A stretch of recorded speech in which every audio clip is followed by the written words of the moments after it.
واستخف يمين من ليالي كرهك لا يكاد يبين تجفى وتعبد والضغائن تغتلي والدهر يقسو تارة ويلين وتظل أنت كما عهدتك نغمة للآن لم يرقى لها تلحين لك بالنفوس إمامة فيهون لو عصفت بك الشورى أو التعيين لك بالنفوس إمامة فيهون لو عصفت بك الشورى أو التعيين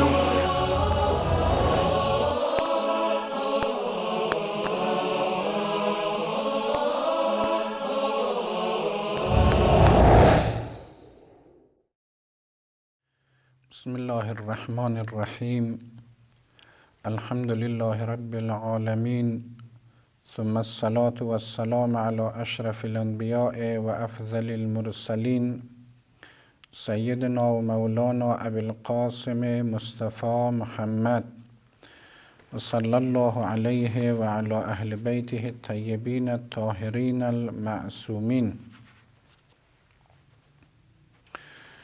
در درس قبلی بحث ما و شما در رابطه با اقامه برهان بر اثبات واجب الوجود بود.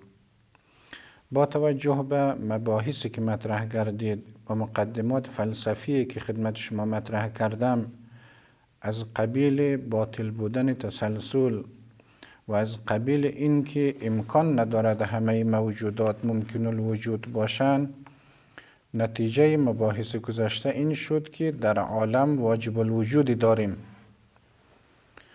حالا سوال این هست که با توجه به برهان گذشته این واجب الوجود چه خصوصیات باید داشته باشد که اصطلاحاً این درس را تحت عنوان چیستی واجب الوجود با هم دنبال میکنیم. چیستی واجب الوجود، این که واجب الوجود چه خصوصیاتی باید داشته باشد، در حد لوازم برهان گذشته با هم بحث را دنبال میکنیم و همونجا خدمت شما عرض کردم که صرف این که در این عالم واجب الوجودی داریم که اون واجب الوجود علت هستی بخش برای ممکنات هست، نمیتواند خدای مورد نظر قرآن و خدایی را که ما به اون باور داریم به اثبات برساند. لذا نیازمند شدیم که در ادامه درس قبلی این درس را در رابطه با خصوصیات و بیان ویژگی های واجب الوجود با هم داشته باشیم. در رابطه با خداوند سبحان علمای اصطلاحی دارن، مشربی دارن به عنوان صفات ثبوتی و سلبی، یک سلسله ابحاث را مطرح میکنن که انشالله به یاری خدای سبحان بر اساس همون مشرب در درسهای آینده اون مباحث را دنبال خواهیم کرد. فعلا در حد شعاع برهانی که خدمت شما مطرح شد به عنوان صفات ثبوتی و سلبی واجب الوجود یک سلسله نکات را مطرح میکنم.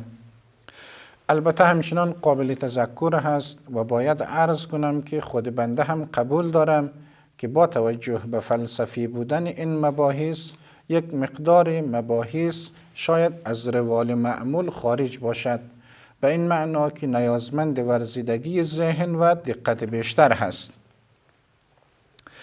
یکی از لوازمی که بر برهان قبلی مترتب می شود به این معنا بعد از این که در این عالم وجود واجب الوجود به اثبات رسید، یعنی موجودی که وجود از خودش هست، عین وجود هست، وجود را از جای دیگر بعاریت نگرفته است، وقتی این نکته به اثبات برسد از لازمه اش ازلی و ابدی بودن واجب الوجود هست. ازلی و ابدی بودن، معنای ازلی این هست که همیشه بوده است، معنای ابدی این هست که برای همیشه خواهد بود، که گاه از این دوتا اصطلاح علما تعبیر میکنن به سرمدی بودن، یعنی واجب الوجود اون موجودی است که همیشه بوده است و همیشه خواهد بود. به چه دلیل؟ از کجای برهان قبل این نکته به دست می آید؟ علتش این هست که اگر موجود فرض بکنیم که سابقه عدم داشته باشد، زمان را یا قبل از زمان را فرض بکنیم که این موجود ما نبوده است یا امکان دارد در آینده یک زمان نابود بشود، معنایش این است که وجودش مال خودش نیست. لذا اگر فرض بکنیم ممکن الوجود و واجب الوجود و موجود را به عنوان واجب الوجود پذیرفتیم، وجود مال خودش هست، عین وجود هست، در نتیجه امکان ندارد نه در گذشته چون علتی نداشته است، نه در آینده چون وجود را از جای دیگر نمیگیرد. لذا واجب الوجودی که بر اساس این مقدمات به اثبات رسید ازلی و ابدی خواهد بود. این در رابطه با صفات ثبوتی که اجمالاً خدمت شما مطرح شد.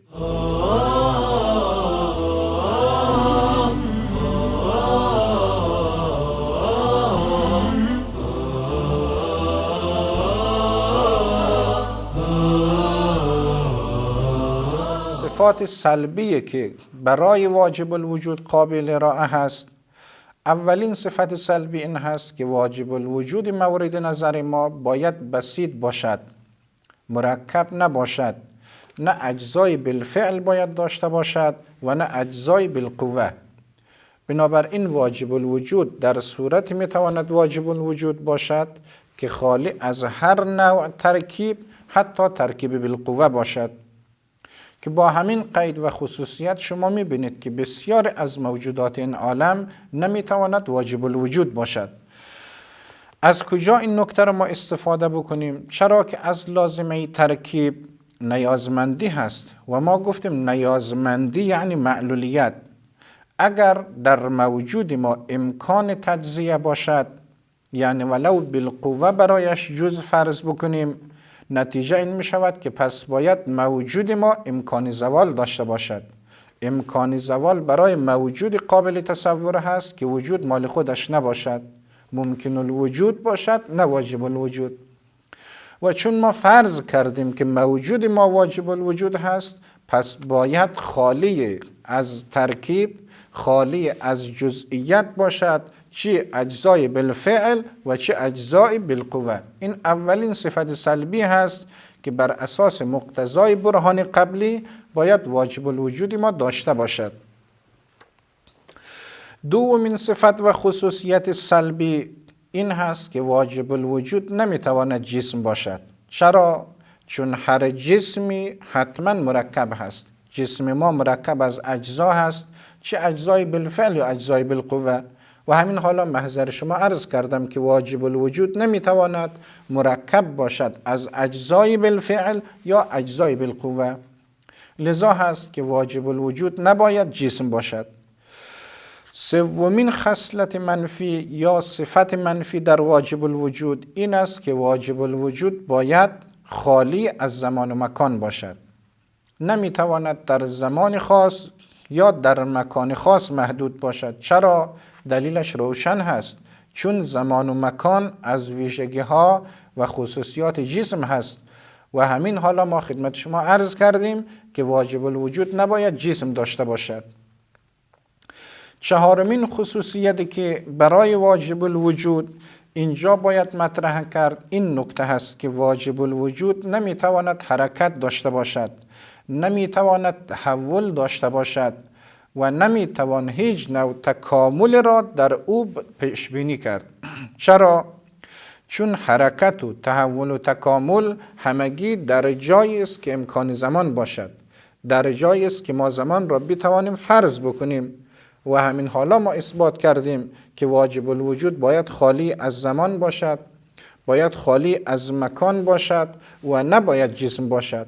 با توجه به اون شرایط پس واجب الوجودی که ما در جلسه قبلی به اثبات رساندیم امکان تحول ندارد، امکان حرکت ندارد و تکامل هم در او معنا نخواهد داشت.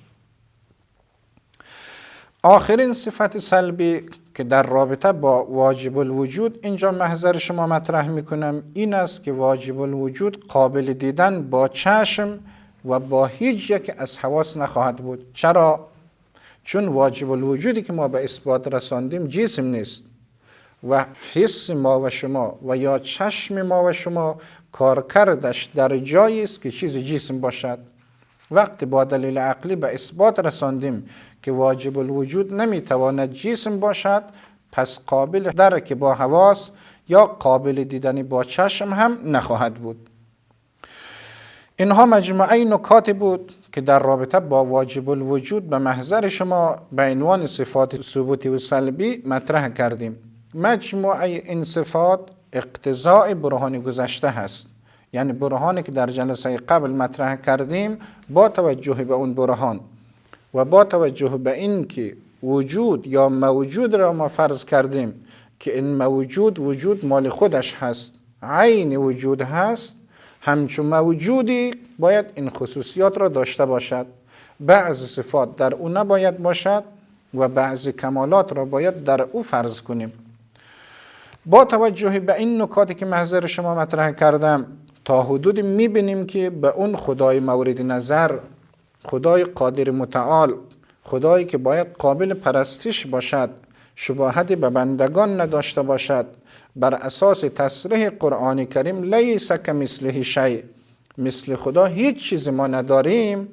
با توجه به این نکاتی که من مطرح کردم تا حدودی به صفات خدای سبحان نزدیک شدیم.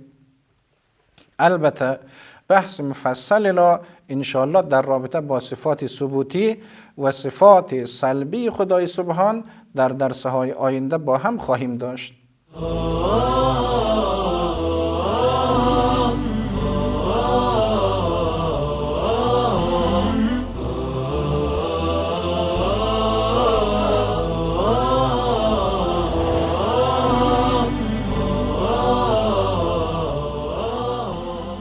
نتیجه بحث این می شود که برهان واجب الوجود یا برهان اثبات واجب الوجود با تکیه بر مقدمات عقلی تا حدود ما را به خدای سبحان نزدیک کرد و می توان به ماوراء طبیعت، به عالم دیگر و این که در این عالم خالق داریم، آفریدگاری داریم، با این مقدمات عقلی به راحتی اثبات کرد و معتقد شد.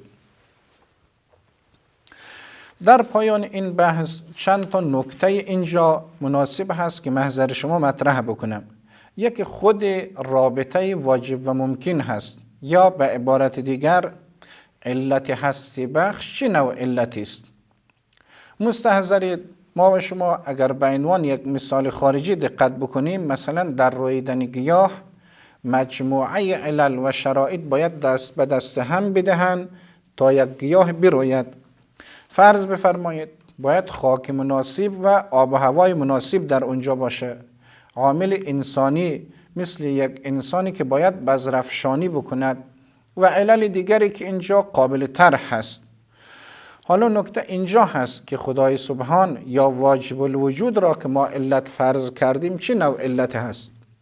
برای پاسخدهی مناسب به این سوال باید اشاره داشته باشم به اقسام علت که مفصل آن در فلسفه مطرح شده است و ما با اشاره گذرا مجموعه نکات را خدمت شما مطرح میکنیم. علت گاهی ممکن است وجودش همواره ضروری باشد.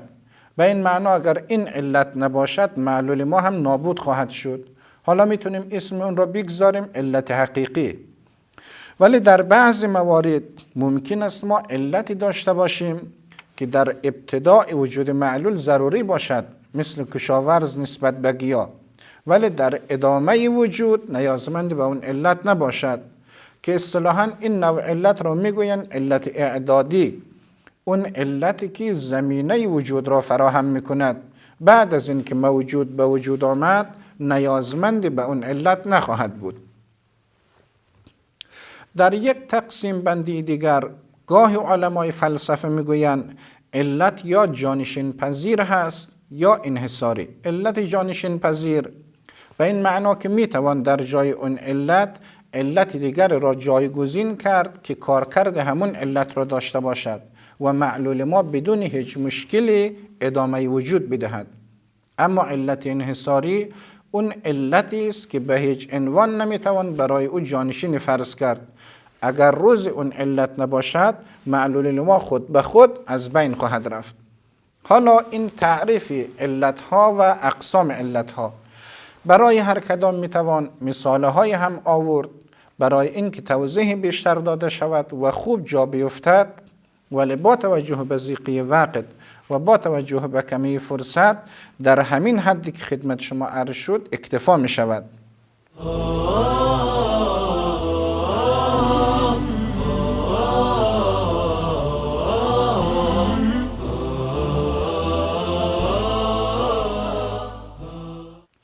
یک نوع دیگر از علت داریم، علیت نفس ما و شما نسبت به صور ذهنی. یک مقدار دقت بکنید، گاهی ما و شما محبت داریم، نفس ما و شما، در نفس ما و شما محبت به وجود میاد، گاهی در نفس ما و شما خشم به وجود می آید، گاهی یک سلسله صور ذهنی دیگر ممکنه در اینجا نفس ما و شما داشته باشد. این یک نوع علیت دیگر هست که نفس ما و شما علتی به وجود آوردن این معلول شده است. اگر ما و شما خوب دقت بکنیم، این علیت غیر از اون اقسام گذشته هست. در همچون علیت معلول ما و شما هیچ گونه استقلال برای خودش ندارد. معلول ما و شما 100% وابسته به علت هست. لذا صور ذهنی ما و شما یه رابطه تنگاتنگ و 100% قائم به نفس ما هست. به نحوی اگر نفس ما و شما نباشد یا حتی اراده عدم را بکند، میبینید که معلول ما و شما معدوم می شود. این می شود یک قسم دیگر از علیت. سوال این هست که واجب الوجودی که علت کائنات هست، واجب الوجودی که هستی را به کائنات داده است، چه نوع علتی هست؟ آیا علت انحصاری هست؟ آیا علت جانشین پذیر هست؟ آیا علت اعدادی هست؟ یا نه از این قسم اخیر هست، مثل علیت نفس ما و شما نسبت به صور ذهنی؟ در پاسخ به این سوال می توان عرض کرد که تا حدودی همین علیت نفس نسبت به صور ذهنی بیان کننده علیت واجب الوجود نسبت به کائنات هست، ولی باز بالاتر از این هست. رابطه کائنات نسبت به خداوند سبحان، رابطه ما سوی الله نسبت به واجب الوجود بسیار عمیق‌تر و بسیار تنگاتنگتر از رابطه صور ذهنی نسبت به نفس ما و شما هست. و در حقیقت علیت واجب الوجود و علیت خداوند سبحان یک قسم مستقل هست، نوع مستقل از علیت هست که نظیر و نمونه دیگر آن نمیتوان در این عالم پیدا کرد و ارائه کرد. بنابراین علت هستی بخش یا علیت خدای سبحان در رابطه با ما سوی الله و در رابطه با این عالم و در رابطه با هر چیزی که شما در نظر بگیرید، یک نوع علیت انحصاری قابل این نیست که برایش نمونه دیگر را فرض بکنیم. یک نکته دیگر در پایان این بحث مختصراً خدمت شما عرض بکنم، ویژگی های علت هستی بخش هست. حالا عرض کردیم که علیت خدای سبحان انحصاری هست، نمونه دیگر ندارد. این علیت چه ویژگی هایی دارد یا باید داشته باشد؟ اولین ویژگی این علت این هست که کمالات معلول را دارد. هر نوع کمالی که معلول ما و شما داشته باشد، هر نوع خوبی و امتیاز را که برای معلول ما و شما در نظر بگیریم یا باشد، اون علت باید این کمالات را داشته باشد. چرا؟ چون هیچ وقت معطی شی نمیتواند فاقد شی باشد. این خودش باز یک قاعده فلسفی هست. خدای سبحانه که این همه کمالات و خوبی را به این عالم داده است، خودش قطعاً باید واجد این کمالات باشد. در رابطه با این خصوصیت یک سلسله مطالب و نکات و سؤال حتما در ذهن بعضی بینندگان می آید و مطرح می شود که با توجه به متوسط بودن این بحث اون عزیزان را حواله می دهم به کتاب اصول فلسفه و روش رئالیسم مرحوم استاد مطهری که بعضی نکات دیگر را در اینجا مطرح کرده است. دومین خصوصیت و ویژگی که علت هستی بخش باید داشته باشد این هست که علت هستی بخش موجود ما و شما را از نیستی به هستی می آورد. خب دقت بکنید، دهقان هم علیت دارد، آب و هوا هم علیت دارد. بالاخره هرچی ما و شما در این عالم از انواع علیت می بینیم همون موجود و معلول را دگرگون می کند. نجار ما و شما کار می کند که چوب را از این شکل به شکل دیگر عوض می کند. با کاشتن دانه گندم، اون دانه گندم که موجود بود تبدیل مثلا به ساقه گندم و یا بالاتر از آن می شود. اما کار خدای سبحان و واجب الوجود که از این قبیل نیست. خدای سبحان کاری می کند که از عدم ما و شما را به وجود می آورد. هیچ نبودیم، هیچ سابقه نداشتیم و خدای سبحان اون شی را از نیستی به هستی می آورد. سومین خصوصیتی که باز اینجا بسیار مهم هست این نکته هست که علت هستی بخش واجب الوجود همواره وجود او لازم هست. فیض او همیشگی هست، آنن به آن نسبت به معلول حالت ربوبیت دارد و فیض او باید برسد. در جهان بینی اسلامی این مسئله چیز مسلم هست. در چند جلسه قبل در همین راستا بعضی نکات خدمت شما مطرح شد و عرض شد که از گذشته های دور تا به امروز بسیار از دانشمندان و متفکران در این خصوص متاسفانه به اشتباه افتاده اند. بعضی ها تصور میکردند که رابطه هستی با واجب الوجود و با خدای سبحان مثل رابطه ساعت با ساعت ساز است. ساعت ساز وقتی ساعت را به وجود آورد دیگر رابطهش منقطع می شود.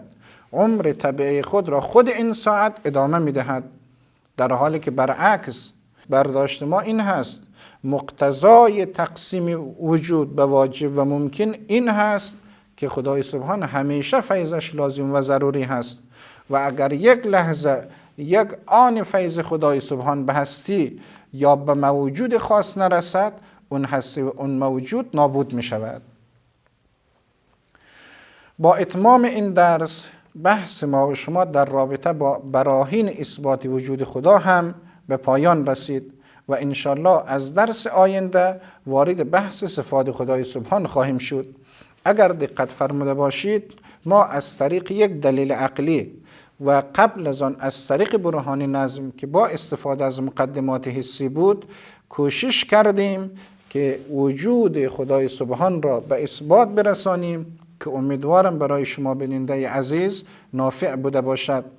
مقدمات فلسفی مقدار هضمش سخت هست، نیازمند ورزیدگی ذهن هست، در حالی که برهان نظم فهمش نسبتاً آسان و برای هر کس به اندازه معلوماتش قابل فهم بود. و السلام علیکم و رحمت الله و برکاته.